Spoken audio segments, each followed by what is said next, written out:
Okay. And poetics. What is the topic of poetics? Poetics is about the art of oratory. As sorry, rhetoric is about the art of oratory, and poetics is about the art of poetry. Poetics has been the central document in the study of aesthetics and the literature for centuries together, especially Renaissance and in today's scholarly circle. Okay. Now, poetics deals with the different problems of literature. Poetic deals with the art of poetry. Poetics is the central document of study of aesthetics and literature. सौंदर्यशास्त्र आणि साहित्य हे समजून घेण्याचं हे एक document आहे poetics and has been referred it has been referring we are referring this document even today आणि आज सुद्धा हे डॉक्युमेंट आपण अभ्यासतो कशासाठी या साहित्यशास्त्राचा अभ्यास करण्यासाठी even in today's scholarly circle it has been studied for the study of literature and aesthetics. Then rhetorics, what the rhetoric is about. Rhetoric deals with the art of oratory, art of speaking. Okay, rhetoric कशाबद्दल आहे की rhetoric हे हा जो ग्रंथ आहे हा वक्तृत्व किंवा संवाद कलेबद्दल असलेला हा ग्रंथ आहे. Rhetoric deals with the art of oratory or art of speaking. And then the approach of poetics is scientific as we talk about poetics and rhetoric. It is supposed that the poetics is the science of poetry. So the approach of the poetics is scientific. यांचा जो दृष्टिकोन आहे साहित्य अभ्यासनाचा हा वैज्ञानिक दृष्टिकोन आहे. This approach is scientific and that is of observation and analysis. The approach of poetics is analytical and observational. नुसता उगाचच theoretical नाहीये, but it is the approach to study the literature in poetics is analytical, observational, and scientific. Now, as the whole body of the extant Greek literature, Aristotle derives conclusion from it. So it doesn't cover the literature produced later. Whatever he has given the references in poetics as well as rhetoric, the references have been taken from the contemporary literature, not the literature of later. आणि त्या काळातली जी अस्तित्वात असलेले जे साहित्य आहे त्याचा संदर्भ त्याने याच्यामध्ये घेतलेला आहे. And so it doesn't cover the literature produced later. And there is a force in Dryden's statement about the purpose of tragedy that had Aristotle seen in English tragedies. आणि नंतर जॉन ड्रायडन याचं statement आहे about the purpose of tragedy that Aristotle talked about the English tragedies. So John Dryden also thinks about the purpose of tragedy. John Dryden हा अरिस्टॉटलच्या नंतर कितीतरी दशकानंतर शतकानंतर आलेला जो कवी आहे तो सुद्धा अरिस्टॉटलचे व्ह्यूज अबाउट ट्रॅजेडी याच्याबद्दल तो म्हणतो that he might have changed his mind. जर अरिस्टॉटल हा नंतर असला असता चौथ्या शतकाच्या नंतर जर तो असला असता तर कदाचित अरिस्टॉटलची मत या ट्रॅजेडी बद्दलची ही कदाचित his observation about the tragedy might have changed because he has taken the examples that are contemporary. कारण त्यांनी जी उदाहरणं घेतलेली आहेत ही उदाहरणं हे समकालीन आहेत. Okay, these are the contemporary examples. And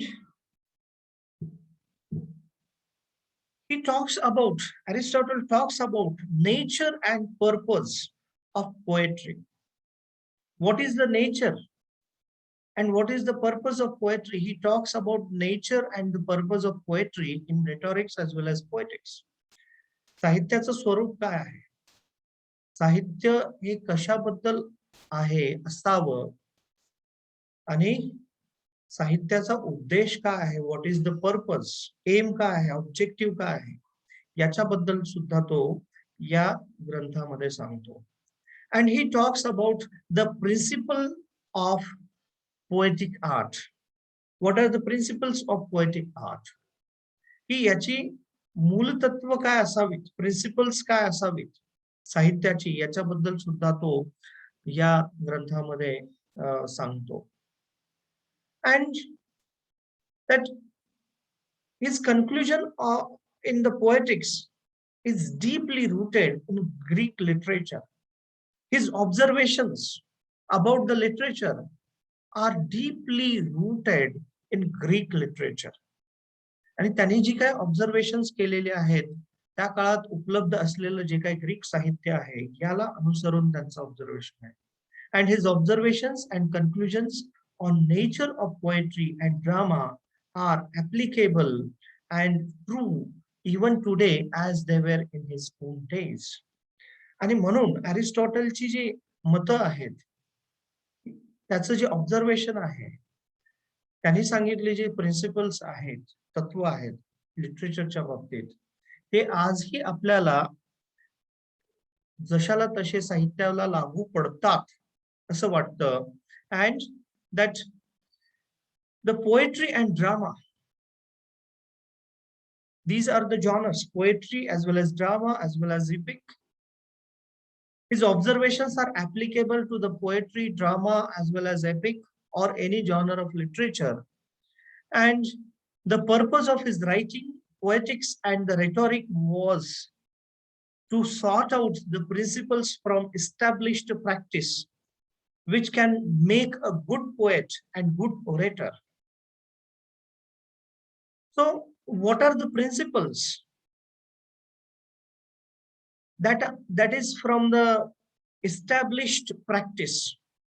की अशी कुठली तत्व आहेत, कुठली प्रिन्सिपल्स आहेत ज्याच्यामुळं एखादा कवी किंवा एखादा साहित्यिक he can be a good poet, he can be a good author, or he can be a good orator. He tried to study and he tried to talk about that principles that make the poet or author a good orator or good poet. की चांगला कवी किंवा चांगला orator होण्यासाठी काय तत्व लागतात, काय प्रिन्सिपल्स लागतात हे तो त्यामधून सांगतो. And poetics is a great landmark. It is a great landmark work in the world of criticism. Okay. हे जे पोएटिक्स आहे हा जो पहिला त्याचा ग्रंथ आहे पोएटिक्स, दिस ट्रिटाइज, हा जो ग्रंथ आहे ट्रिटाइज अरिस्टॉटलचा, this is supposed as a great landmark work in the world of criticism. हे या समीक्षेमध्ये किंवा समीक्षात्मक लिखाणामध्ये poetics is supposed as a landmark work, मैलाचा दगड असं याला संबोधलं जातं. And that poetic this treatise poetics contains about 50 pages. Okay, it contains near about 50 pages having 26 small chapters. आणि हा जर ग्रंथ आपण पाहिला तर हा ग्रंथ फक्त पोएटिक्स हा जो ग्रंथ आहे तो फक्त 50 पानांचा आहे. It is about just 50 pages. And how many chapters are there in it? 50 पानाचा हा ग्रंथ आहे आणि त्याच्यामध्ये 26 छोटे छोटे चॅप्टर्स आहेत.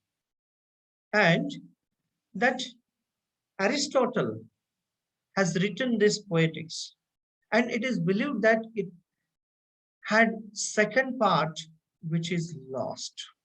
आणि असं म्हटलं जातं की याचा एक दुसरा सुद्धा खंड होता, याचा दुसरा सुद्धा भाग होता, that is lost, जो हरवलेला आहे. Okay, and the Aristotle has talked about the theory of imitation. Okay, या ग्रंथामध्ये, या पोएटिक्स मध्ये तो थेरी ऑफ इमिटेशन बद्दल सांगतो. त्याची थेरी ऑफ इमिटेशन आहे, जसं प्लेटोची थेरी ऑफ आयडियाज आहे. Plato has theory of ideas, whereas Aristotle has talked about theory of imitation, or it is called as the mimesis. Okay. Now, this poetics has 26 small chapters. It is believed that it has second part which is lost. आता हे 26 chapters कसे होते? 26 chapter मध्ये काय काय सांगितलेलं होतं, काय काय होतं? So the first chapters and 25th chapter, these chapters are devoted to poetry. Okay.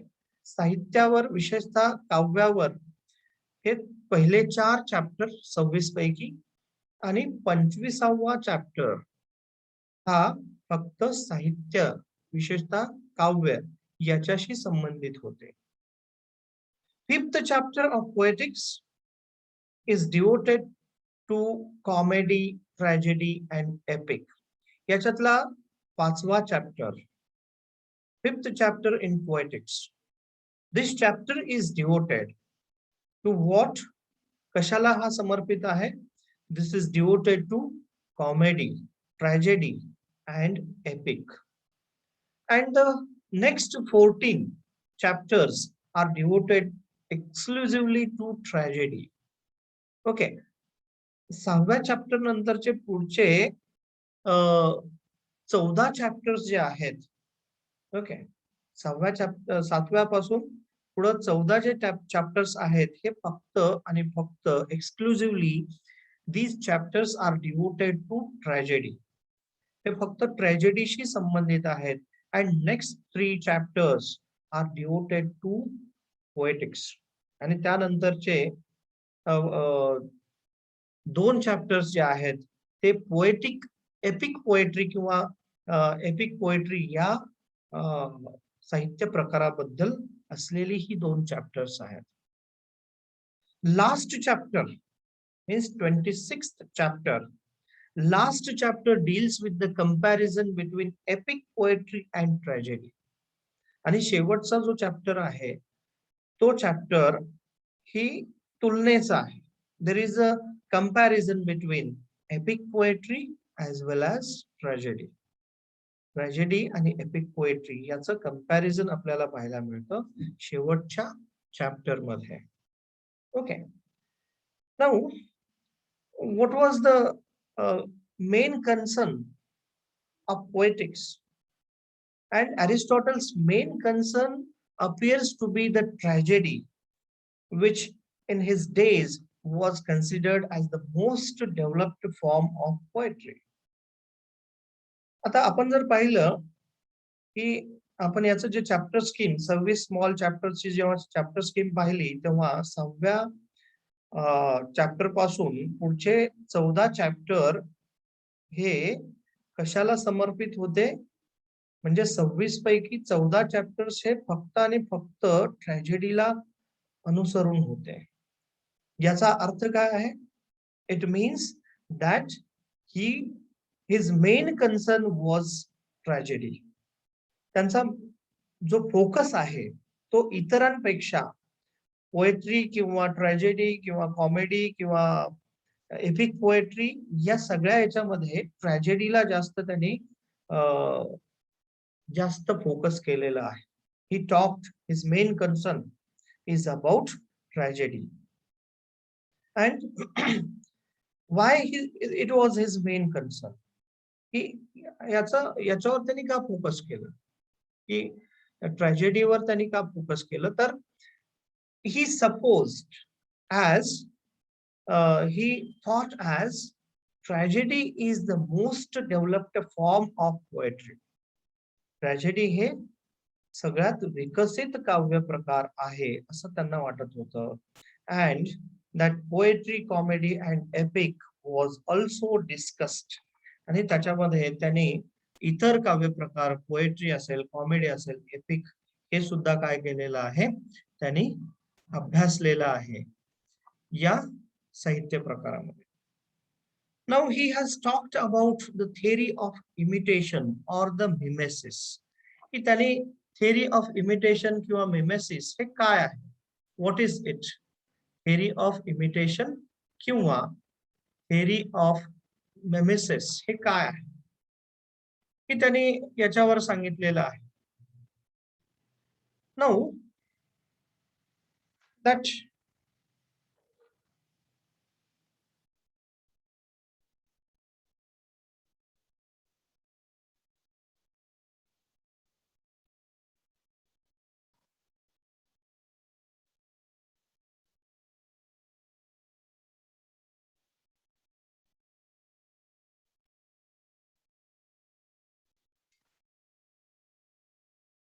okay, we have more points to be discussed here.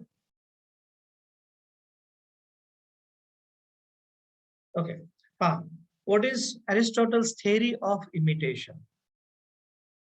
की इमिटेशन म्हणजे काय? अनुसरण करणे किंवा एखाद्याचा कॉपी करणे, इमिटेशन करणे. लहान मुलगा इमिटेट करतो, कुणाचं इमिटेशन करतो? आई वडिलांचं. Okay, theory of imitation. According to this Aristotle, that according to Aristotle, art is a matter of representation. Okay, साहित्य हे रिप्रेझेंटेशन असतं. Art is the matter of representation or imitation. So writer is imitating something. Writer imitates something from the society. He is not imitating from the out of society, but he is imitating from the society. It means he has something of his own and something of his imagination and something of his imitation. Okay, एखादा विषय समाजातलाच असतो, एखादा character समाजातलंच असतं, म्हणजे कुठून तरी तो copy करतो, इमिटेशन करतो, अनुसरण करतो आणि त्यानंतर ते साहित्यामध्ये उतरतो. जसं प्लेटोने असं म्हटलेलं थेरी ऑफ आयडियाज, आणि तो म्हणतो, प्लेटोने असं म्हटलेलं होतं की literature is twice removed from the reality, because things are not real, but the imagination is real. And the thing, when it is copied into the literature, it is supposed as a literature as twice removed from reality. म्हणून already अरिस्टॉटलचा जो गुरु आहे प्लेटो याने असं म्हटलेलं होतं की साहित्य हे दोनदा सत्यापासून दूर जाण्यासारखं आहे, किंवा सत्य त्यामध्ये दोनदा विभक्त करून लिहिलेलं असतं. तसं art of this theory of imitation मध्ये अरिस्टॉटल म्हणतो की literature or any kind of art, it may be painting, sculpture or any kind of art, it is the matter of representation or imitation. हे फक्त त्याच्यामध्ये अनुकरण केलेलं असतं. Epic, tragedy and comedy are imitations. मग कुठलाही साहित्य प्रकार असेल, जसं आर्ट, कलेमध्ये कुठलीही कला असेल, साहित्य असेल, शिल्प असेल किंवा एखादं चित्र असेल, याच्यामध्ये सुद्धा तो कुठला तरी चित्रकार कुठलं तरी त्याला अवतीभोवती काहीतरी दिसतं आणि त्याच्यानंतर तो त्याचं चित्र काढतो. In the same way If we are talking about literature, if we take any genre, it may be epic, tragedy, and comedy. All are imitations. मग कुठलाही साहित्य प्रकार घ्या, तर तो साहित्य प्रकार हा अनुकरणात्मक असतो, इमिटेटिव्ह असतो. Art imitates human life and actions. आणि याच्यामध्ये काय इमिटेट केलं जातं? The art imitates action. Okay. तो कशामधून आर्ट कशाचं इमिटेशन करते? Art imitates the human life and actions. कुठलीही कला मानवाचं जीवन याचं अनुकरण करते आणि मानवाच्या कृती. Art imitates, literature imitates human life and actions. Every art that is imitated differs from other arts in three respects. प्रत्येक कला जी आहे ही इतर कलांपेक्षा ही वेगळी आहे आणि प्रत्येकामध्ये अनुकरण आहे. It differs from the medium, object and manner. Okay. प्रत्येक कला ही 3 प्रकारामध्ये वेगवेगळी आहे असं मानलं जातं. Okay. Medium. Okay. Medium used by art to convey the idea. माध्यम किंवा त्याचं उद्देश किंवा कशा प्रकारे ती कला मांडलेली आहे, या ऑब्जेक्ट, मीडियम आणि मॅनर या 3 गोष्टीद्वारे एक कला, एक साहित्य दुसऱ्या साहित्यापेक्षा वेगळं असतं. So what is the medium? It may be different from the medium. Okay. Art may have the different mediums of imitation. Okay. जर फॉर एक्झाम्पल तुम्ही पहा की कला वेगवेगळ्या प्रकारची आहे. चित्रकला आहे, शिल्पकला आहे, साहित्य आहे. एखाद्या व्यक्तीने झाडाचं चित्र काढलं तर त्यांनी त्याचं इमिटेशन त्याच्या रंगामधून केलेलं आहे, त्याच्या आकृतीमधून केलेलं आहे. शिल्प असेल तर त्या दगडाला तो कोरीव आकार देऊन त्यांनी त्याच्यामध्ये अनुकरण केलेलं आहे. तसंच साहित्यामध्ये तो अनुकरण जर करत असेल एखादा साहित्यिक, what kind of medium he uses to convey the ideas. आता एखादा चित्रामधून तो आयडिया कन्वे करतोय. एखादं फुल पाहिलं, फुलाचं चित्र काढलं, सो ही इज इमिटेटिंग, अनुकरण करत आहे. Okay. What ever he sees, एखाद्या व्यक्तीचं चित्र काढलं, एखादा सुंदर काहीतरी त्याला व्यक्ती किंवा एखादा पुरुष किंवा महिला त्याला दिसली, नर्तकी दिसली, त्याचं चित्र काढलं. चित्र हे त्या व्यक्तीचं, फॉर एक्झाम्पल पिकासोने मोनालिसाचं चित्र काढलं. पिकासोने काढलं की अजून कोणी काढलं? मोनालिसाचं चित्र आहे. ओके. मोनालिसाचं चित्र कुणाला तरी पाहून काढलं असं म्हटलं जातं. ओके. म्हणजे कुणाला तरी पाहून त्यांनी ते चित्र काढलेलं आहे, जगप्रसिद्ध चित्र. तसं साहित्य जर अनुकरण असेल तर त्या अनुकरणाचं मीडियम, माध्यम काय असतं? तर त्याचं माध्यम असतं शब्द. Okay. What is the medium of literature if it is imitated? Because it imitates through the words. The medium is used to convey the idea is word. साहित्यामध्ये त्या लेखकाला काय सांगायचं आहे ते कुठल्या माध्यमातून तो सांगतो? शब्दांच्या माध्यमातून तो सांगतो. Okay. The medium used by the author, used by the poet is of words. हे शब्दाचं आहे. And object, what is object? Object selected from the natural world which artist selects as his subject and represent them through his mental aspects. Okay. What kind of object? कुठल्या प्रकारचे objects तो imitate करतो? तर main in action, माणसांच्या ज्या actions आहेत त्या कृती आहेत, त्याचं ते ऑब्जेक्ट आहे त्याचा, with law of cause and effect.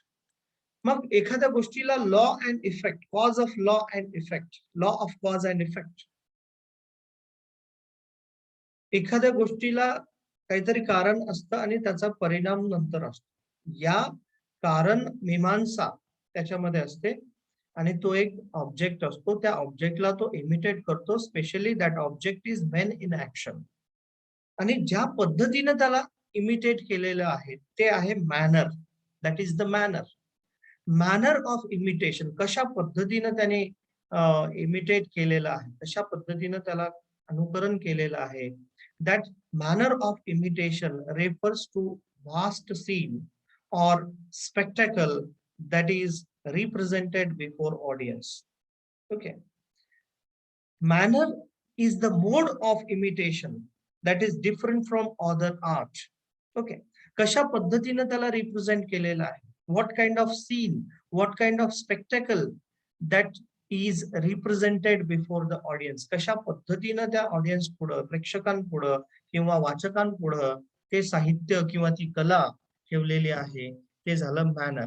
So in the theory of imitation, how that art is conveyed, what kind of medium has been used, what kind of object has been imitated, and what kind of manner has been used to represent before the audience.